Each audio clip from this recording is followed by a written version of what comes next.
So Ari Aster has a new film, and of course we rushed to see it. Had to drive quite a ways, as usual. And Beau is Afraid, a film that I have been following for years, ever since it was Disappointments Boulevard, and it was being sold as a 4-hour comedy nightmare starring Joaquin Phoenix. This is a 3-hour comedy nightmare starring Joaquin Phoenix with a different title. So it's pretty close to what I'm assuming was the original intention. Whether or not they shot that extra hour remains to be seen. This film is about a guy named Beau who's afraid. No. He is going to return home to his mom. Something prevents him from doing that, and he spends the remainder of the film trying to get home to her house. That's the basic premise. And he suffers from anxiety, and the world around him is chaotic. Okay, so real quick context, just so you guys know. I'm like a massive Ari Aster stan, so to speak. I'm a total fanboy for his work. I love the dude, like, big time. So, yeah, was this high on my anticipated for the year? I mean, I think Hereditary and Midsommar are both 10 out of 10s. Yes. So, yeah, I agree. Yeah, my expectations were really high. Mine were super high. Yeah, I was like, I definitely expected this to be like my favorite film of the year. Sure, that's what I went into it with. So, understand those expectations. And the trailer also gave it a bit of a flavor. Yes. That I was like, oh, this is going to be crazy and chaotic. And I was hearing rumblings from a lot of critics that it was going to get like an F cinema score. I don't know if they've released a cinema score on it. Anyway, I had heard people were kind of down on it and that it was boring and all this. And I was like, okay, interesting. I'll probably love it because I heard similar things about Midsommar, and even some people said that about Hereditary. Yeah, So, okay. So the movie opens up, and we get a decent amount of what we get in the trailer, which is this, like, super crazy world, because the world that we're in this film is not even reality adjacent. It's just, like, some fantasy world where everything is pure chaos. Yeah. Nothing operates the way that it should. People don't act right. Like, it's a very eccentric world. Yes. Right? So, and that's fine. That's what I was there for. So, everything dealing with that, maybe that first 45 minutes or so, I was like in love with. And was like super excited, and I was laughing a bunch. There's so many, just the graffiti on the walls and stuff like that. It was so funny, and we were having such a great time. Yeah.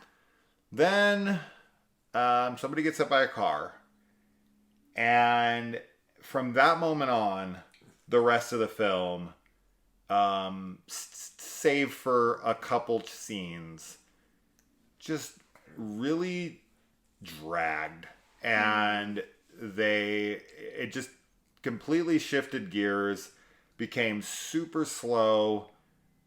And it was weird still. The whole film is bizarre. It's weird throughout. But it just away. Stops being entertaining.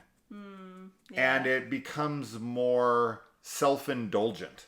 Yeah. Like, this film feels like Ari Aster is making a very personal film to him and does not give two shits if the audience is entertained or not. He's trying to put together some metaphorical, symbolic, allegory or whatever the fuck. And in doing so, he drugged the film on.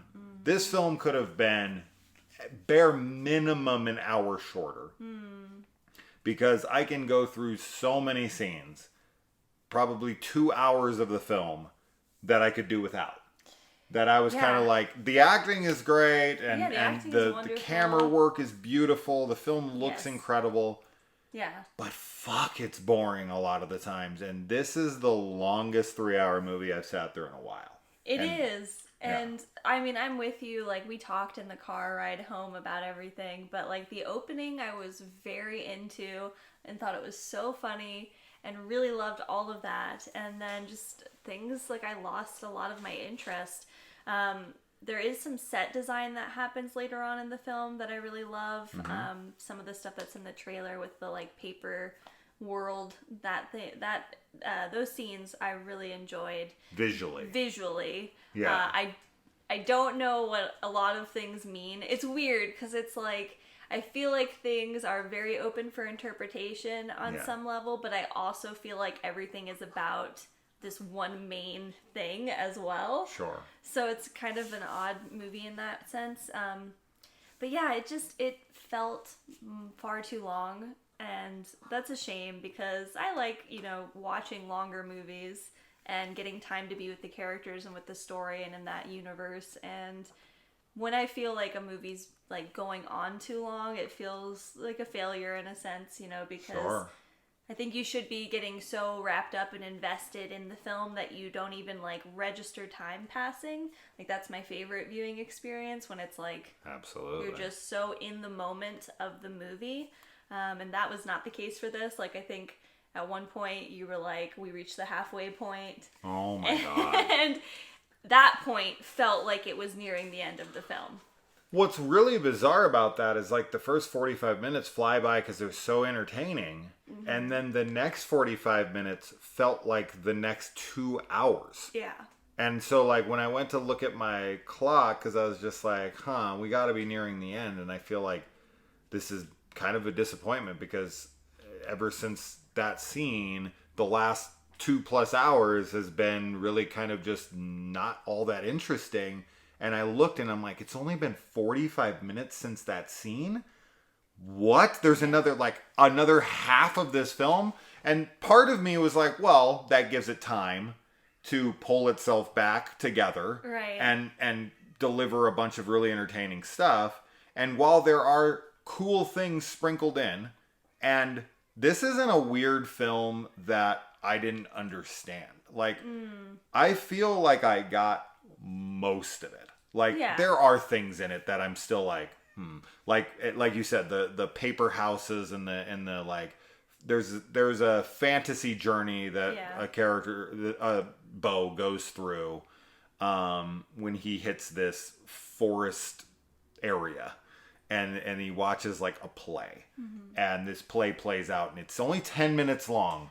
But I am telling you, I looked at my clock right when it happened. It started at 5 o'clock is where it was, and it ended at 5:10. And I swear to you, that scene was 30 minutes long. And at the end of it, I don't know what purpose it had in the film. No. Like, outside of being visually cool, I didn't understand its inclusion in the slightest. I could have cut out the forest altogether. I could have cut out the last half an hour altogether. I could have cut out so much of this film that I just didn't care about. And it just, I mean, the original title is about as accurate for me as possible. It's Disappointment Boulevard. That's what street I felt like I was on watching it. Was like, this guy has made 2 of my favorite films of ever. Yeah. Like 2 of my favorite horror movies, 2 of my favorite movies that have ever existed. Yes. Yeah. And then he got one of the great actors on the planet to come in to this really bizarro, like, I think $40 million passion project. It's but crazy. this is one of those movies where it's like, you only get this kind of stuff made when you've proven yourself as a director and you've proven yourself as a financial hit, right? Hereditary made really good money, and Midsommar, I think, did pretty well. So I think that, the studio, they always do this. They roll the dice, and the director just, sometimes the restraints actually make them better, and sometimes they don't. And of course, art is subjective, and I'm sure some people out there will think this is like a masterpiece, and that's totally fine. I mean, but for the common audience, for the common audience, they are going to be bored out of their fucking mind. And this is not a film that I'm going to be able to defend. I've done this with The Witch.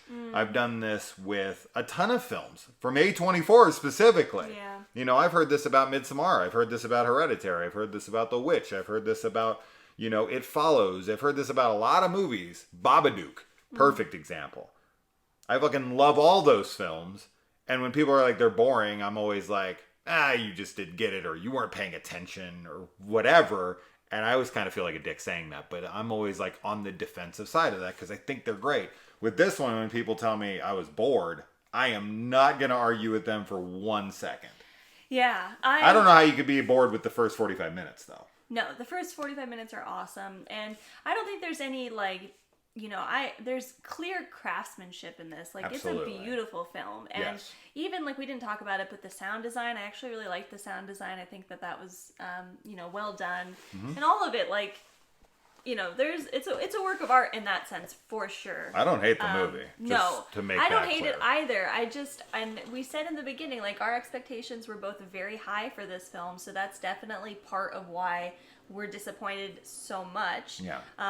But it is just, you know, it didn't resonate with me the way I was really wanting it to, like Midsommar and Hereditary have. Yeah. And I thought it would, you know, because it's like another film about family, and it just did not hit that hard for me, and it's a shame. It's also, you know, important to note here that of all the films that Ari Aster has made, this one would have resonated the most with me personally because it has to deal with mommy issues and a guy who has crippling anxiety. If a film isn't going to speak to me more, I don't know what is. So this film had me in that way. And here's an interesting thing about the film. There's nothing in the film that I'm like, that I hate. There's nothing in the film that I don't like in theory. Like every scene that was boring to me, I was sitting back and I was like, I like what they're saying here. I like the message of what's happening here. I get what's going on here. But I just am not connected to it enough to care. So I'm hoping that on a second watch I might feel different. I am too. But that being said, I have zero interest in rewatching this currently. Yeah, Maybe in years from now I'll give it another chance. Yeah, but right now, sitting through this sounds torturous because it's so fucking long. And Midsommar is the same length with the director's cut. And I could watch that 10 times. Sure. Easily. Yeah. Without question. I do feel like this film like needs a second watch, and I want to see how I feel when we revisit it, but I don't have any interest in watching it like this year again. And you know, when we were talking about like some of the like the concepts in the film, and like when we say them to each other, like we were both really into them. Yep. Like totally up our alley, but the execution just did not work for us with this, and it's just kind of crazy because it's like of all the films this year that I thought I would love. Yeah. And to come out of it feeling like, you know, just kind of let down by it really sucks, honestly. But, I mean, this is also partly on us for having such high expectations. But it's hard. Like, you can't always... Like, when you get excited for a film, especially if it's from a director that you love and you love his other works and everything, it's really hard to not, like, you know, get excited. I don't like how Beau is handled basically from the 45-minute part where the car accident happens on. Beau to me becomes very uninteresting from that point because it's very one note. Like his performance in this, while good, is very one note to me. He's just afraid. Yeah. And he's just very meek. Yeah. And well, and it's just that. It's that the whole time. Yeah. And then it's just the movie's weird. For sure. I mean, it's a very bizarre film, for sure.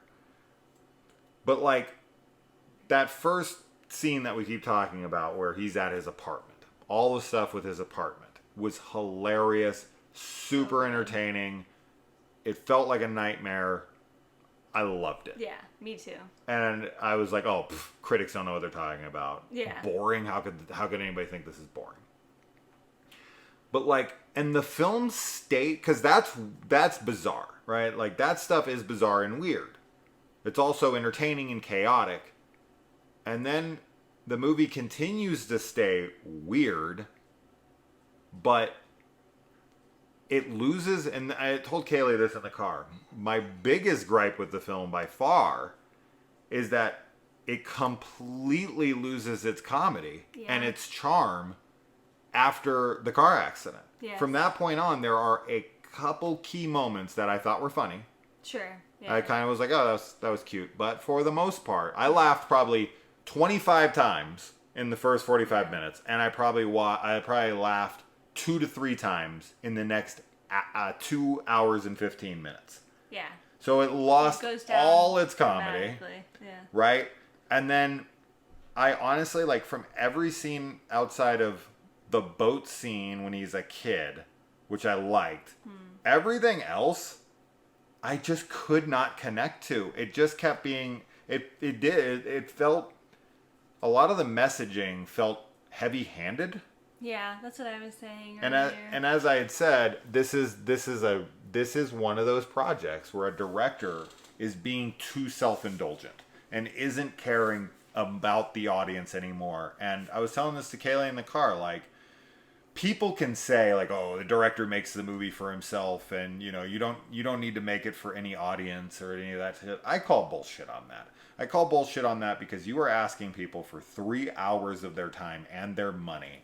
You need to keep them in mind. Yeah. And with something like this, you are dragging things on way too long just to be artsy or just to whatever, to jerk yourself off. And it feels, I wouldn't go disrespectful. That seems maybe a tad over. No, it's self-indulgent, I think, is the word that you used earlier that fits it the best. Yeah. It just feels like definitely a personal film for Ari Aster. And that's, I mean, hey, I don't know. I guess, like, that's fine in some ways. Like, he made the film that he wanted to make. But, yeah, for the general audience and even for a lot of fans of his, I think that people are going to be bored by it. And that's not how you want to leave a movie feeling. Because when it comes to a movie like this, you can't lose the core audience. Because the outside general audience is already going to hate this. This is like a guarantee. The majority of people, every A24 film I've ever seen, 100% of the time, there is a couple people that stand up right when it finishes and it's like, this is the dumbest fucking movie I've ever seen. Yeah. You know, whether it was The Green Knight or Lamb or whatever. There's always people who are going to get up and be like, this is the stupidest fucking movie ever. Mm-hmm. So you do need to try to appeal to your core audience, which is us. Kaylee and I and other people like us. Like, if you lose us, you're fucked. Yeah. Because you're already crippled going in, releasing this wide. There's already going to be, whoever comes to see it, which isn't going to be that many. We went to this opening showing. This is the first showing available. And there were maybe 4 people, 5 people in front of us, and 2 people, or 1 person behind us. Yeah. So there's like 10 people in the whole theater. Yeah. Dude. And that's going to be pretty common. And when every single person walks out of the theater sad, you think that, or like unimpressed. I know. You think you're going to get more people to, like, word of mouth is not going to be good. So you do need to worry about your audience a bit.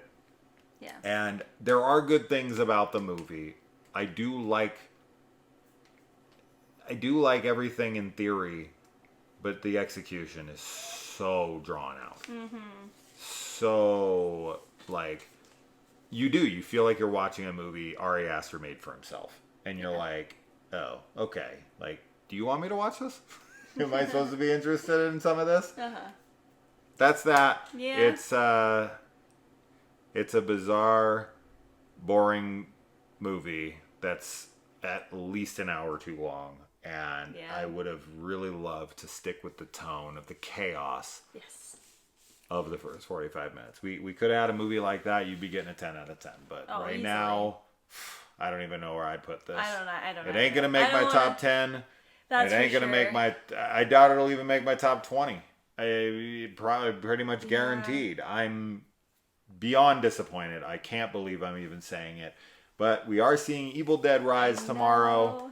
And I have a feeling that will easily break into my top 10, Yes. if not my top 1. We'll see. I know. I am so excited. But I thought the same of this movie. I know, but I don't know. I think Evil Dead Rise is totally different. So, Yeah. you know. Yeah. But, And I don't want to hear anyone down in the comments claiming, you can say whatever the fuck you want, but like that we just didn't get it. yeah. Or that, we're just brain dead horror fans who just want to see wild things and are super uninterested in art house movies. That's 1,000% untrue. I defend art house films in horror all the time. Yeah. But between this and Innis Maine that we watched last night and like The Outwaters and Skinamarink, and we've been watching a lot of movies lately that are boring as fuck. And they're experimental, but I want to support those movies. Yeah. But I also want to be entertained in some way or another. I need to either emotionally resonate with it. I need, and this movie just lost me. It lost me because it drug forever and ever, and it had stuff to say, but it felt like it would just kept recycling the same message over and over. It's like, I get it, like, dude. You have mom issues. Yeah.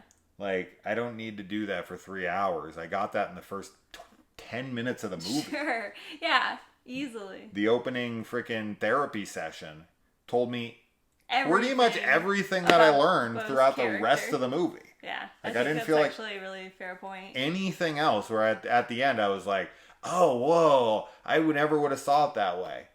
No. Yeah, that's a really good point. The last thing I'll say here is Joaquin Phoenix had to have pretty big balls to play this role. So, anyway. And look out for The Thing in the Attic. That's definitely going to be the scene at the very end of the movie where people are going to be like, what? 100%. Which that kind of stuff I love. Yeah, I love it in theory. I love it visually. But I'm still like at that point when you get to the attic scene, I'm like, I'm so bored. Oh, I will say this though. This movie has some of the creepiest and scariest looking corpses I've ever seen. Yeah, that is actually a good positive to mention. There's some really creepy ones that were like, yeah, if they had been in another film, yeah, would have been. I mean, they're scary. They're definitely scary, but just like, I don't know, the impact. If it was in a more horror centric kind of film. And that's another thing that we need to mention. Like, how much of this movie would I even consider horror? Like, is this scary? Not in the slightest. No, I wasn't. Is this horror? You could argue that it is because the whole film feels like a dream, and that dream can feel nightmarish at times. It's like a dark comedy drama. Yeah. Like a dark surrealist comedy drama. Horror, yeah. The attic scene is horror. Yeah. Right. Stuff like that. There's certain elements that are horror, but like, this is a 3-hour film. I'd say 2 hours and 50 minutes of it does not feel like horror at all. Yeah. So the horror label, pretty much ditch. Even if I loved this movie, could I put it in my top horror of the year and label it a horror film? Ooh, I don't know. Maybe. Just because it has some. And IMDb says it's horror. Right. So I can usually worm my way out of that by saying, let's look at IMDb. Yeah. But yeah, oh man. This sucks. This is a disappointment. I feel like I want to say more, but I don't know what else to say.